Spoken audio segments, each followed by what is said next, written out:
बिस्मिल्लाहिर्रहमानिर्रहीम। अस्सलाम वालेकुम। 14 नवंबर का आगाज़ हो गया है, जुमेरात के दिन का। आज आइनी बेंच की पहली समाअत है और उन्होंने ऐसे केसेस लगाए हैं अपने सामने जो गैर मौसर हैं। और बहरहाल देखते हैं जी आज क्या होता है और उसकी समाअत अटेंड करके उसका हवाल भी आपको बताएंगे। लेकिन बड़ी ख़बर का फॉलोअप करते हैं जो कल इमरान खान साहब ने 24 नवंबर की कॉल दी है, 24 नवंबर की के एहतजाज का ऐलान किया है। उसके बाद से हुकूमत जो है उसको तो सांप सूंघ गया और हुकूमत जो है वो मुकम्मल तौर पर ख़ामोश है। कोई अता पता नहीं है कि मतलब उनके यहाँ क्या चल रहा है। और परेशानी उनकी वाज़ेह है कि वो तो ये समझ रहे थे कि हमने हर चीज़ को फ़तह कर लिया है। वो ये समझ रहे थे कि हमने पाकिस्तान के ऊपर पूरी तरह से कब्ज़ा कर लिया है। और वो ये समझ रहे थे कि जिस तरह से हमने जस्टिस याहिया अफरीदी को अपने पसंदीदा जज को चीफ जस्टिस बना दिया है और सुप्रीम कोर्ट को टके टोकरी कर दिया है, और हमने याहिया अफरीदी साहब की मदद से आइनी बेंच भी अपनी मर्ज़ी का बना लिया है। और उनका ये ख्याल था कि अब सारी चीज़ें हमारे कंट्रोल में हैं। और उनका ये ख्याल था कि एक मायूसी छाई हुई है। और उनका ये ख्याल था कि तहरीक इंसाफ के अंदर जो एक ग्रुपिंग की सूरत हाल थी, एक मायूसी सी थी, इंटरनल लड़ाई और ये सारी चीज़ें, तो उनका ये ख्याल था कि ये मतलब कोई अब हमारे लिए मुश्किलात हैं नहीं, कोई हमारे लिए मसला नहीं है। लेकिन जिस तरह से इमरान खान साहब ने इनको सरप्राइज़ दिया और जिस तरह से इमरान खान साहब ने ऐलान किया, और इमरान खान साहब के ऐलान के बाद पिछले चंद घंटों में हमने देखा कि माहौल गर्म हो गया है। और हमने देखा कि पीटीआई की इंटरनल चीज़ों के ऊपर कोई बात नहीं हो रही, कोई बहस नहीं हो रही कि कौन क्या, किसने क्या किया क्या नहीं किया। पूरा फोकस जो है तहरीक इंसाफ के हामियों का वो 24 नवंबर के ऊपर है। और पूरे पाकिस्तान में बड़ी हलचल है, ओवरसीज़ पाकिस्तानियों में बड़ी हलचल है।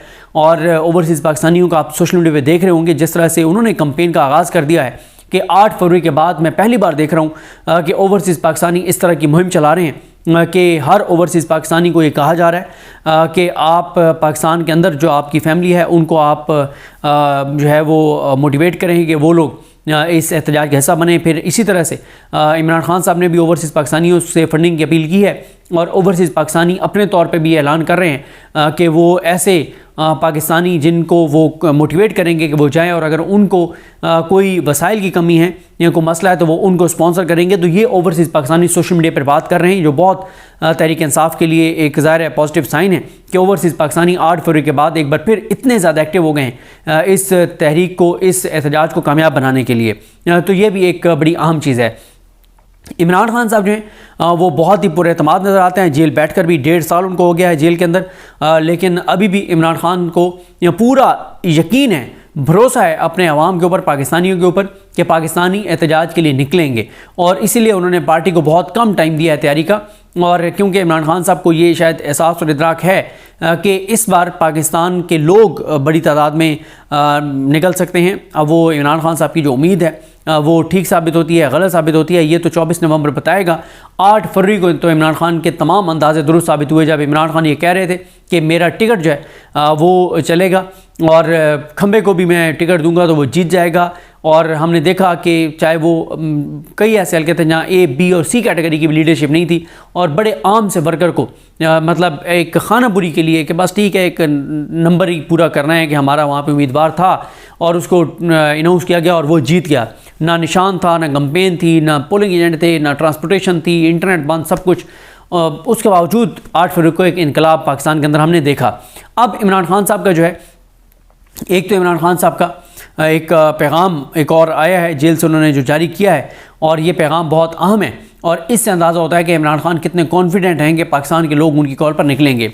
इमरान खान साहब की जानिब से जो पैगाम है उसमें कहा गया है कि मेरे पाकिस्तानियों, मैंने जितना हो सका मुल्क और कौम की खातिर कुर्बानी दी और इंशाअल्लाह खून के आखिरी कतरे तक आपकी हकीकी आज़ादी के लिए लड़ता रहूँगा। और ये भी आप देख लें कि मोहम्मद मालिक साहब ने ख़बर दी और उन्होंने बताया कि इमरान खान साहब जो हैं उनके हवाले से हुकूमत का प्लान यह है कि अगर अमेरिका की जानिब से एक दबाव आता है कि इमरान खान के साथ जुल्म, जबर और सितम और यजीदियत, बर्बरियत ख़त्म की जाए, या अमेरिका न्यूट्रल हो जाता है और दबाव आता है इंटरनेशनली, तो फिर ये कहा जाएगा कि ठीक है इमरान खान को आप कहें कि वो पाकिस्तान से चला जाए तो हम तैयार हैं उसको बाहर भेजने के लिए। और इमरान खान जब इनकार कर देगा तो मतलब हुकूमत कहेगी उनको, जो इन पे दबाव डाल रहे होंगे, कि देखें हम तो इसको बाहर भेजने के लिए तैयार हैं, खुद नहीं जा रहा। तो इस तरह से हुकूमत की फेस स्विंग हो जाएगी।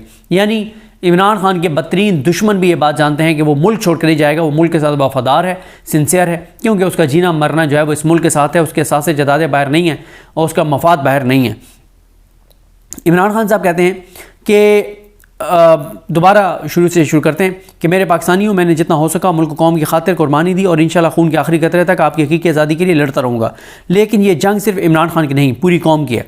अगर हम आज इस जुल्म और सितम के ख़िलाफ़ खड़े ना हुए तो हमारी आइंदा नस्लें हमें माफ़ नहीं करेंगी। जमहूर की ताकत से जुल्म के निज़ाम के ख़ात्मे का वक्त आन पहुँचा है इंशाअल्लाह। आज मैं एहतजाज की फ़ाइनल कॉल दे रहा हूँ। 24 नवंबर को आप सब ने इस्लामाबाद पहुँचना है। 26वीं आईनी तरमीम के ज़रिए 10 साल के लिए गैर एलानिया मार्शल लॉ लगा दिया गया है। मुल्क में बोगस पार्लियामेंट, बोगस वज़ीर-ए-आज़म, बोगस सदर और बोगस जमहूरियत है। इस वक्त जनरल मुशर्रफ से ज़्यादा खौफनाक डिक्टेटरशिप है। कानून की बालादस्ती, जमहूरियत, आज़ादी और मुल्क के मुस्तकबिल को ख़त्म कर दिया गया है। अपने सहूलतकारों की मदद से मैंडेट चोरी करके मुल्क पर काबिज़ माफिया के ज़ेर इंतज़ाम जारी फस्तायत के निज़ाम, आइन और कानून और अदलिया पर मुसलसल हमलों, हमारे बेगुनाह लोगों को ज़िंदान में डालने वाली जाली हुकूमत को बताना होगा कि कौम को ये सब नामंजूर है। 24 नवंबर के एहतजाज की क़यादत तहरीक इंसाफ की लीडरशिप करेगी। मैंने पार्टी रहनुमाओं को जामे एहतजाजी प्लान दे दिया है। यानी इससे यह भी साबित हुआ कि अब ये इमरान खान साहब पर की मुलाकातों पर पाबंदी भी लगा देते हैं तो मैटर नहीं करता, क्योंकि इमरान खान साहब भी कह रहे हैं कि उन्होंने मुकम्मल प्लान जो है वो पार्टी की क़यादत को दे दिया है। इमरान खान कहते हैं कि मैंने एक कमेटी तश्कील दी है, एहतजाज को लीड करने और ख़त्म करने का इख्तियार उस कमेटी के पास होगा। मुज़ाकरात जब करने होंगे, जिससे भी करने होंगे, हैंडलर्स जिस किसी को आगे करेंगे, हमारी कमेटी उनसे मुज़ाकरात करेगी। मैं अपनी पार्टी की क़यादत को यह हिदायत करता हूँ कि एहतजाज की जामे मनसूबाबंदी करें और अपने हल्के के लोगों को इस हवाले से मुकम्मल आगाही देकर एक भरपूर लेकिन पुरअमन एहतजाज के लिए तैयार करें। जहाँ ये एहतजाज पार्टी लीडर्स, मेंबरान असम्बली, टिकट होल्डर्स, नाज़मीन, सूबाई और मकामी तंजीमों के इम्तिहान है, वहीं यह हर तबके फ़िक्र से तल्लुक़ रखने वाले आम आदमी का भी इम्तिहान है। मैं हर तबके बशमूल अपने कारोबारी तबके, सिविल सोसाइटी, कानूनी बरादरी, किसानों, रेडी बानों, तनख्वाहदार तबके से कहता हूँ कि इस्लामाबाद पहुँचें। मेरे नौजवान और तलबा जिनका मुस्तकबिल बिलखसूस दो पर है, उनको यह हिदायत देना चाहता हूँ कि आपने इस तहरीक में बढ़ चढ़ कर हिस्सा लेना है। अपने बैरून मुल्क मुकीम पाकिस्तानियों को भी मेरा ये पैगाम है कि कौम के मुस्तकबिल की खातिर दुनिया भर में एहतजाज का हिस्सा बने और पार्टी की फंडिंग में भरपूर हिस्सा लें। मुझे अपनी कौम पर मुकम्मल भरोसा है और मैं ये पेशनगोई कर रहा हूँ कि 24 नवंबर को पूरा पाकिस्तान इस्लामाबाद पहुँचेगा और अवाम का समुंदर हर रुकावट और कंटेनर को बहा ले जाएगा। उस दिन यकज़बान होकर पूरी कौम के ये मुतालबात होंगे। क्या? नंबर 1, 26वीं आइनी तरमीम का रद्द करार देकर आइन को अपनी पुरानी हालत में बहाल किया जाए। नंबर 2, चोरीशुदा मैंडेट की वापसी। नंबर 3, बगैर ट्रायल गिरफ्तार सियासी कैदियों की रिहाई। आखिर में इमरान खान कहते हैं कि मेरे पाकिस्तानियों, अब की बार हमने अपने मुतालबात की मंजूरी तक वापस नहीं लौटना। अच्छा, यहाँ पे मैं आपको एक चीज़ बता दूँ और वो ये है कि आज जहाँ पे आइनी बेंच जो है वो केसेस की समाअत करने जा रहा है, 17 ऐसे केसेस लगाएं जो गैर मौसर हो चुके हैं, जो अब इरेलीवेंट हैं, और कल भी इसी तरह से 17 ऐसे केसेस लगाएं जो इरेलीवेंट हैं, जो गैर मौसर हो चुके हैं। बिल्कुल उसी तरह से जैसे याहिया अफरीदी साहब ने चीफ जस्टिस का ओहदा संभालने के बाद से अब तक 95%, 98% वो केसेस लगा रहे हैं जो टाइम बार्ड हैं, यानी जो ज़ायदुल मियाद हैं और जो टेक्निकल बुनियादों पे दरखास्तें मुस्तरद हो रही हैं। 45 मिनट में 40 केसेस के फ़ैसले हो रहे हैं। करना फ़ैसला क्या करना है, केस कॉल होता है और ये time barred dismiss, time barred dismiss, इस तरह की तो चीज़ें कर रहे हैं याहिया अफरीदी साहब। कोई बड़े फ़ैसले नहीं हो रहे, कोई केसेस लोगों के नहीं चल रहे और time barred cases Yahya Afridi साहब लगा रहे हैं। इसी तरह से ये आइनी बेंच है, इन्होंने भी टाइम बार्ड एक तरह से जो हैं केसेस, टाइम बार्ड तो नहीं कहेंगे आप, यानी गैर मौसर, यानी अगर एक DC की अपॉइंटमेंट को चैलेंज किया गया था तो उसको रिटायर हुए भी पता नहीं 10 साल हो गए होंगे। अब कई ऐसे केसेस हैं, जैसे एक केस है जिसमें 93 का, जिसमें मंसूर अली शाह साहब वकील थे। अब एक है काजी फाइज ईसा की तकर्री को चैलेंज किया गया था, जो काजी फाइज ईसा जो है वो रिटायर भी हो गया है अपनी मुद्दत पूरी करके। इस तरह के केसेस जो हैं वो लगाए गए हैं, तो इससे बैकलॉग बढ़ेगा, ज़ेर इल्तवा केसेस की तादाद बढ़ेगी। अभी तक तो याहिया अफरीदी साहब असल में छक्के चौके यही मार रहे हैं ना कि टाइम बार्ड केसेस लगा के, और रोज़ाना हमें दिखा रहे हैं कि जनाब आज 200 केसों के फ़ैसले हो गए हैं, तो आज 150 हो गए हैं, तो आज 300 हो गए। हालांकि हकीकत यह है कि वो फ़ैसले नहीं हो रहे, वो मुस्तरद हो रहे हैं केस। वो ऐसे केस कि अगर सुप्रीम कोर्ट में 30 दिन में कोई अपील फ़ाइल होनी थी या 90 दिन में फ़ाइल होनी थी, तो जो 30 दिन में होनी थी वो 31 दिन में हुई, जो 90 दिन में होनी थी वो 92 डेज़ में हुई, 93 डेज़ में हुई, 2-3 दिन बाद हुई। तो सिर्फ इस बुनियाद पे वो केसेस मुस्तरद हो रहे हैं कि आपने टाइम के अंदर अपील फ़ाइल नहीं की और आपने रजू नहीं किया अदालत से, इस बुनियाद पर केसेस डिसमिस हो रहे हैं। ऐसा नहीं है कि एक साइड दलाइल देती है, दूसरी साइड को सुना जाता है, दोनों के दलाइल सुन के कोई फ़ैसले, ये फ़ैसले नहीं हो रहे। और एक डंग टपाओ पॉलिसी जो है वो याहिया अफरीदी साहब चला रहे हैं और कोई बड़े फैसले नहीं हो रहे, कोई बड़ी चीज़ें नहीं हो रही।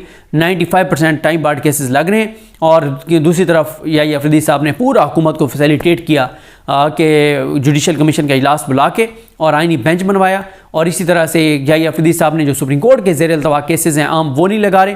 आज इस हवाले से दोबारा शायद आज प्रैक्टिस एंड प्रोसीजर कमेटी का इजलास हो, तो देखते हैं क्या उसमें से निकलता है। लेकिन अभी तक तो नज़र आ रहा है कि याहिया अफरीदी साहब ने मुकम्मल तौर पर ना सिर्फ सरेंडर कर दिया है बल्कि हुकूमत की सहूलतकारी की है कि 31 अक्टूबर को मंसूर अली शाह साहब और मुनीब अख्तर साहब ने जो कमेटी का इजलास बुला कर फैसला किया, उस फैसले को याहिया अफरीदी साहब ने इम्प्लीमेंट नहीं होने दिया। तो ये है सूरत हाल। 24 नवंबर के एहतजाज के हवाले से चीज़ें बड़ी तेज़ी से आगे बढ़ रही हैं और आज जब देखेंगे और नहीं क्या इस हवाले से डेवलपमेंट्स होती हैं। मुझे अपने दुआ में याद रखें। अल्लाह के इमाम साहब का हामी नासरो। अल्लाह हाफ़िज़।